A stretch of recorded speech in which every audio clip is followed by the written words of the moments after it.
জাতীয় সড়কে ডাকাতির উদ্দেশ্যে জড়ো হওয়া ৩ জন দুষ্কৃতীকে গ্রেফতার করল বর্ধমান থানার পুলিশ। ধৃতদের কাছ থেকে একটি রিভলভার, 2 রাউন্ড গুলি উদ্ধার করেছে পুলিশ। ধৃতদের নাম সোহেল কাজী, শেখ হানিফ, হায়দার আলী মল্লিক। এরা সকলেই বর্ধমান শহরের বিভিন্ন এলাকার বাসিন্দা। তাদের বিরুদ্ধে নির্দিষ্ট ধারায় মামলা রুজু করে মঙ্গলবার পুলিশ বর্ধমান জেলা আদালতে পেশ করেছে।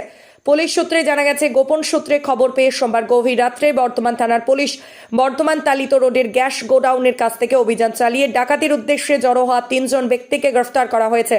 ধৃতদের কাছ থেকে আগ্নেয়াস্ত্র উদ্ধার হয়েছে। পুলিশের প্রাথমিক জিজ্ঞাসাবাদে ধৃতরা স্বীকার করে নেয় যে তারা এই রাস্তায় চুরি ও ডাকাতির কাজে যুক্ত। এদের বিরুদ্ধে জেলার অন্যান্য থানায় ডাকাতির সঙ্গে যুক্ত থাকার অভিযোগ বলে জানা গেছে।